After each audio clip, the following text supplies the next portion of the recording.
Morning, नमस्कार। कैसे हैं आप लोग। जन सेवा केंद्र मलौली के ऑफिशियल यूट्यूब चैनल पे आप सभी का स्वागत है। मैं शैलेंद्र कुमार प्रजापति भाषा के इस द्वितीय वीडियो में आप सभी के साथ हूँ। पिछली वीडियो में हमने वर्ण के स्वर के बारे में अध्ययन किया था। आज हम व्यंजन के बारे में जानकारी एकत्र करेंगे। व्यंजन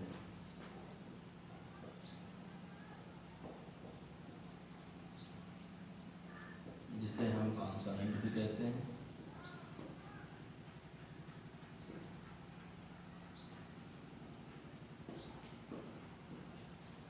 व्यंजन किसे कहते हैं? जिन वर्णों का उच्चारण स्वतंत्र रूप से ना होकर के स्वरों की सहायता से होता है, उन्हें हम व्यंजन कहते हैं। या ये कह लीजिए कि जब हम कोई ध्वनि निकालते हैं या हमारे मुख से प्राणवायु बाहर आती है तो वह स्वतंत्र रूप से ना निकल करके स्वरों की सहायता से बाहर निकलती है, तब हम उसे व्यंजन कहते हैं। व्यंजन अनेक प्रकार के होते हैं। सर्वप्रथम हम स्पर्श व्यंजन की चर्चा करेंगे।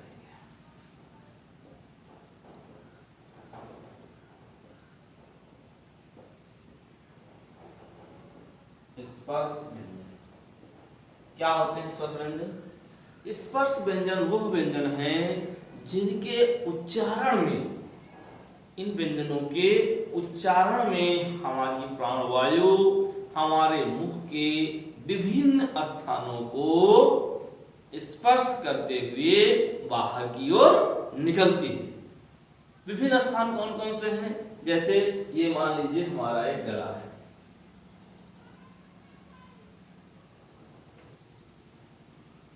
ये हमारा गला है।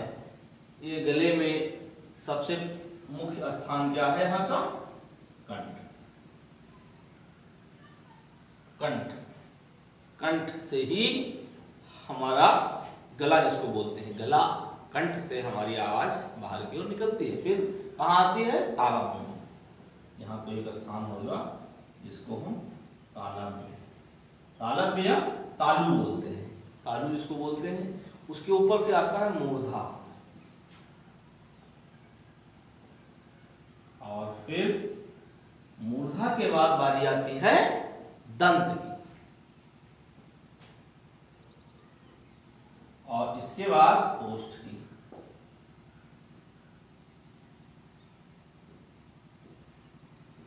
इस प्रकार से जब हम कोई ध्वनि निकालते हैं तो हमारी प्राणवायु सर्वप्रथम कंठ में आती है, कंठ के बाद तालव्य में आती है, तालव्य के बाद मूर्धा में आती है, उसके बाद दंत में आती है, फिर ओष्ठ में आती है, और फिर बाहर की ओर निकल जाती है। इस प्रकार से कुछ ध्वनियां निकालने में केवल कंठ से स्पर्श करके बाहर निकल जाती है, कुछ ध्वनियां निकालने में केवल तालव्य से स्पर्श करके ध्वनि बाहर निकलती है, कुछ में ओष्ठ से स्पर्श करके ही बाहर निकलती है, और कुछ में दंत से ही स्पर्श करके बाहर निकलती है। इस प्रकार से भिन्न भिन्न स्थानों पे हवा प्राणवायु का दबाव, जो वायु का दबाव होता है वहां के से जब बाहर की ओर निकलती है तो उससे अलग अलग प्रकार के व्यंजनों का निर्माण होता है। इन व्यंजनों को हम अलग अलग एक एक वर्ग में निरूपित कर लेते हैं। जैसे वर्ग, व्यंजन और इनका उच्चारण का स्थान। उच्चारण का स्थान कौन कौन से वर्ग हैं? सर्वप्रथम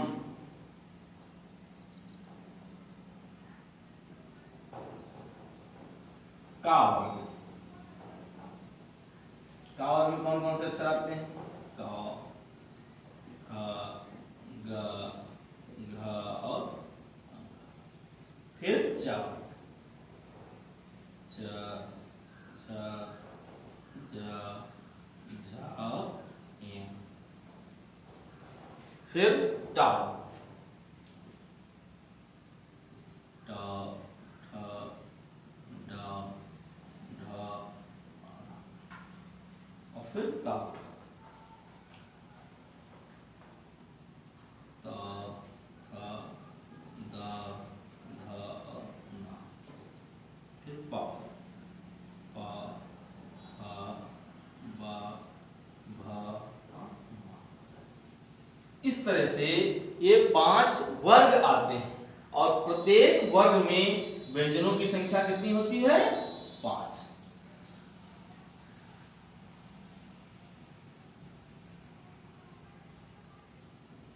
पांच वर्ग हैं और प्रत्येक वर्ग में व्यंजनों की संख्या 5 होती है। इस प्रकार हमारे कुल व्यंजन कितने हो गए? 25। कुल वर्ण कितने हुए? 25। और यह सारे कहां से निकलते हैं? हमारे मुख से भिन्न भिन्न स्थानों को, जैसे का, खा, गा, घा, अंग, ये कहां से निकलता है? कंठ से। फिर चा, छा, जा, जा, या, ये कहां से निकलता है? तालु से। तालु या तालब में बोलते हैं। फिर टा, ठा, डा, ढा, ये कहां से निकलता है? मूर्धा से, या इसको मूर्धन्य भी बोलते हैं। फिर ता, था, दा, धा, ना, इसको क्या बोलते हैं? दा। पा, फा, बा, भा, मा, ये कहां से निकलता है? ओष्ठ। इस प्रकार से ये विभिन्न वर्ग के वर्ण इन स्थानों से स्पर्श करके तब हमारे मुख से बाहर की ओर आते हैं। अतः इन सबको हम स्पर्श व्यंजन कहते हैं। क्या कहते हैं? इन सभी को हम स्पर्श व्यंजन कहते हैं। स्पर्श व्यंजन, स्पर्श व्यंजन कौन से हैं? का वर्ग से लेकर के पा वर्ग तक स्पर्श व्यंजन है। प्रत्येक वर्ग में 5 वर्ण आते हैं। इस प्रकार कुल स्पर्श व्यंजनों की संख्या कितनी है? 25 है। स्पर्श व्यंजनों की संख्या 25 है और इसमें ये प्रथम वर्ण, द्वितीय, तृतीय, चतुर्थ और फिर पंचम। इसमें जो पंचम वर्ण आते हैं ये, यानी कि अंग, या,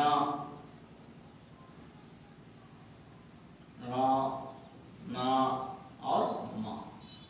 एक बार बोल के देखिए। अंग, अंग, अंग बोलने में बहुत लोग गलती करते हैं। ये इसका सही ये है ऐसे, ये अंग, ये ग भी आधा है। अंग, ये पूरा गा नहीं है। लोग अंगा बोल देते हैं, अंगा नहीं होता है। अंग एक आधा गा, ये कोई वर्ण नहीं है, कोई शब्द मानक शब्द नहीं है, केवल उच्चारण की दृष्टि से हम बताते हैं। इस प्रकार से आपको इसका उच्चारण करना है। अंग, अंगा नहीं है, अंग, अंग, इसका उच्चारण सही उच्चारण अंग। फिर या, रा, ना, मा बोल के देखिए। इन सारों इस जितने भी ये वर्ण हैं, पंचम वर्ण जो है ये, इन सब का उच्चारण हमारे नासिका से होता है, इसलिए इनको हम बोलते हैं अनुनासिक। बोलते हैं अनुनासिक, इनको हम बोलते हैं अनुनासिक। ये अनुनासिक व्यंजन हैं। और इस प्रकार से डा और ढा, डा और ढा, दो व्यंजन जो ये आते हैं, ये क्या है? डा, ढा। बोल के देखिए, ये गौड़ व्यंजन है। गौड़ व्यंजन, इनको हम उत्क्षिप्त व्यंजन भी कहते हैं। डा, ढा, ये क्या है? गौड़ व्यंजन या उत्क्षिप्त व्यंजन भी कहते हैं।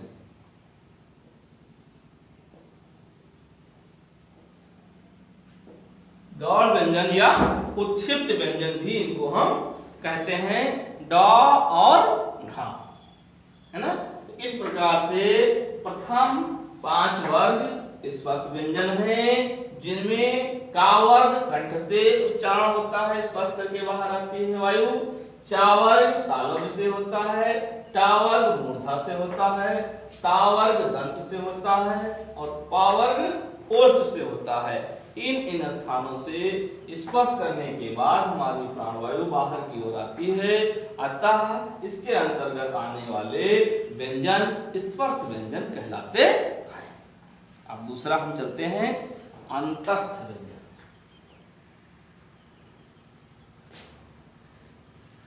अंतस्थ व्यंजन क्या होते हैं? अंत माने हमारे अंदर से, अंतःकरण से जिन व्यंजनों का उच्चारण होता है उन्हें हम अंतस्थ व्यंजन कहते हैं। जैसे या, रा, ला, वा।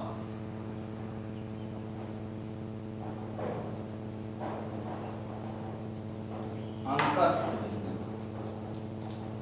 या, रा, ला, वा बोल के देखिए, ये अंतस्थ व्यंजन है। और फिर ऊष्म व्यंजन श, श, श, आ, ये ऊष्म व्यंजन है। इनको बोलने पर हमारे मुख से ऊष्मा उत्पन्न होती है। श, श, श, हा, श, श, सा, हा। ये चार हैं। अंतस्थ व्यंजनों की संख्या कितनी है? 4 है। ऊष्म व्यंजनों की संख्या कितनी है? 4। या, रा, ला, वा अंतस्थ व्यंजन, स, श, हा ऊष्म व्यंजन। इनके बोलने से हमारे मुख से ऊष्मा उत्पन्न होती है। और अंतस्थ व्यंजनों के बोलने से क्या होता है? हमारी प्राणवायु कंठ, जीभ और तालु से स्पर्श करके बाहर की ओर आती है। कंठ, जीभ और तालु तीनों को स्पर्श करके बाहर आती है। बोल के देखिए एक बार, या, कंठ, फिर तालु और जीभ तीनों को स्पर्श करके बाहर की ओर आती है, इसलिए इसको अंतस्थ व्यंजन कहते हैं। और सा, श, सा, हा इनको बोलने से हमारे मुख से ऊष्मा उत्पन्न होती है, इसलिए इनको हम ऊष्म व्यंजन कहते हैं। चलिए अब या और वा, ये दो वर्ण हैं, या और वा। या और वा इन दो को हम अर्ध स्वर भी कहते हैं। अर्ध स्वर, ये प्रश्न आ जाए अर्ध स्वर किसे कहते हैं? या और वा को हम अर्ध स्वर कहते हैं। और फिर दो बीच में बचे रा और ला। रा, एक बार रा बोलिए। रा, रा बोलने पे हमारी जुबान पीछे की ओर बेलना आकार मुड़ करके फिर बाहर की ओर आती है। एक प्रकार लपेट करके और फिर बाहर की ओर निकलती है। रा अर्थात लुंठित। क्या होता है? लुंठित। ये लुंठित व्यंजन होता है। और ला, ला को हम बोलते हैं पार्श्व व्यंजन। क्या बोलते हैं? पार्श्व व्यंजन। रा में हमारी जुबान बेलना के आकार से मुड़ करके और फिर बाहर की ओर निकलती है, इसलिए हम लुंठित व्यंजन बोलते हैं। और ला, ला को में बोलते समय हमारी जबान जहां टच होती है उसके पीछे से आवाज आती है। बोल के देखिए, ला, जहां जबान टच होती है उसके पीछे से आवाज आती है। पार्श्व, पार्श्व सुना है कभी? जो नाटक कलाकार होते हैं तो उसमें कलाकार दूसरा होता है और गाने वाला दूसरा होता है। पर्दे के पीछे से वो गाता रहता है और आगे जो कलाकार होता है वो अपना मंचन करता रहता है, तो उसे हम पार्श्व गायक बोलते हैं, पीछे से गाने वाला। इसी प्रकार से हमारी जिह्वा, हमारी जुबान जहां पर टच होती है उसके पीछे से आवाज आती है, इसलिए इसे हम पार्श्व व्यंजन कहते हैं। पार्श्व व्यंजन कहते हैं। ला, ला को हम पार्श्व व्यंजन कहते हैं, रा को हम लुंठित व्यंजन कहते हैं। ठीक है, अब आगे चलते हैं संयुक्त व्यंजन। इधर संयुक्त व्यंजन कौन कौन से हैं?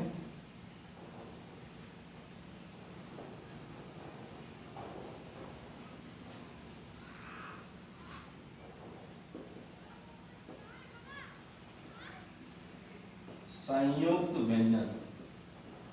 संयुक्त व्यंजन वो व्यंजन है जिसमें दो व्यंजनों को आपस में जोड़ दिया जाता है। दो व्यंजनों को आपस में जोड़ दिया जाता है, मेल कर दिया जाता है, उसे हम संयुक्त व्यंजन कहते हैं। जैसे का शा, इसको जोड़ दिया गया, क्या बन गया? छा। इसे बोलते हैं हम लोग छा।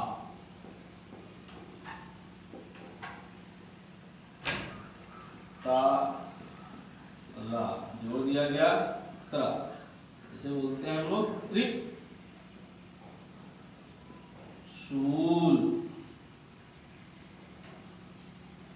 जा और एक जा और या, ये हो गया ज्ञा। जैसे हम लोग लिखते हैं ज्ञानी, ठीक है। इसको बोलने में लोग ज्यादा गलतियां करते हैं, ज्ञा बोलते हैं, ज्ञा, ज्ञा से ज्ञानी, लेकिन ये ज्ञा नहीं है, ये ज्ञा है, ज्ञा। जा और या के संयोग से ज्ञा बनता है, इसलिए इसको हम बोलते हैं ज्ञा। फिर सा और रा से स।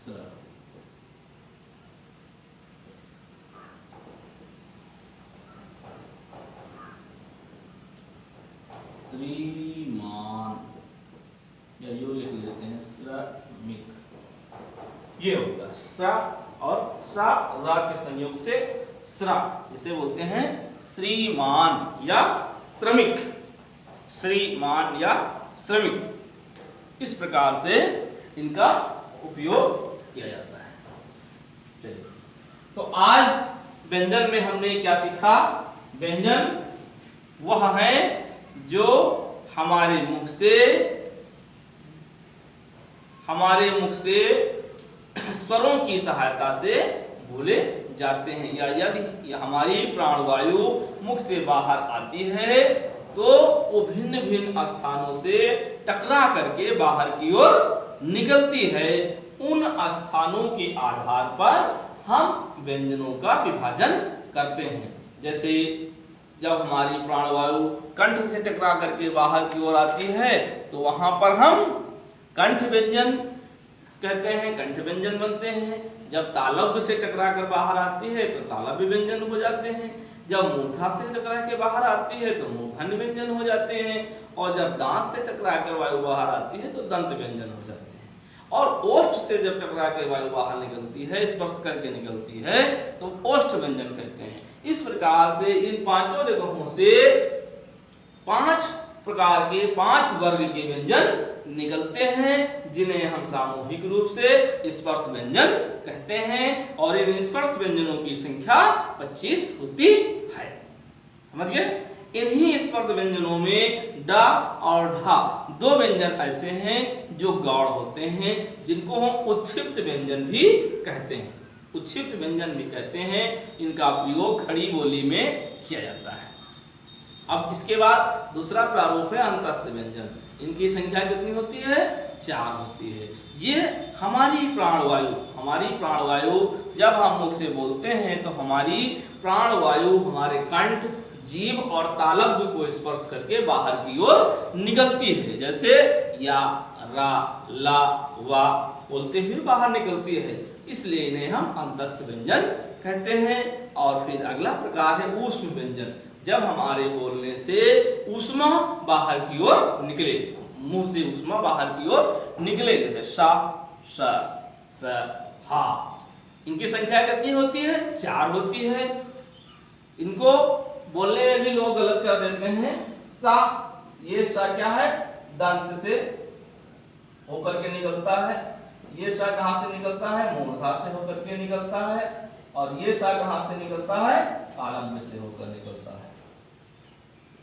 अब लोग बोलते हैं तलव्वी सा, पेटचुर्रा सा, दंती सा, ये अलग अलग बोलते हैं। थोड़ा ध्यान रखना है, ये दंत सा है, दंती सा जिसको बोलते हैं, ये मूर्धन्य सा होता है, ये तालव्य सा होता है।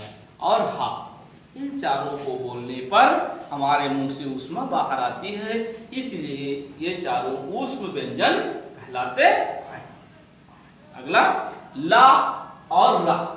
रा बोलने में हमारी जुबान बेलन की तरह मुड़ करके फिर बाहर की ओर निकलती है, इसलिए वो लुंठित व्यंजन कहलाता है। और ला में बोलने पर हमारी जुबान जहाँ टच होती है उसके पीछे से आवाज आती है, इसलिए उसे हम पार्श्व व्यंजन कहते हैं, है ना, पार्श्व व्यंजन कहते हैं। और रा को हम लुंठित व्यंजन कहते हैं। फिर संयुक्त व्यंजन का और सा के संयोग से छा बनता है, ता रा के संयोग से त्रा बनता है, जा या के संयोग से जा बनता है, और सा रा के संयोग से स्रा बनता है। ज्यादातर लोग इसके उच्चारण में गलती करते हैं, ज्ञानी ये ज्ञा बोलते हैं, ज्ञान ही ज्ञा होता है, ज्ञानी बोला जाता है ना। इस प्रकार से यह व्यंजनों की परिभाषा हुई। आज के लिए इतना ही। आप लोग इन व्यंजनों का खूब अच्छी तरीके से अध्ययन करें और कहीं भी कोई दिक्कत हो तो हमें संपर्क करें। धन्यवाद, नमस्कार।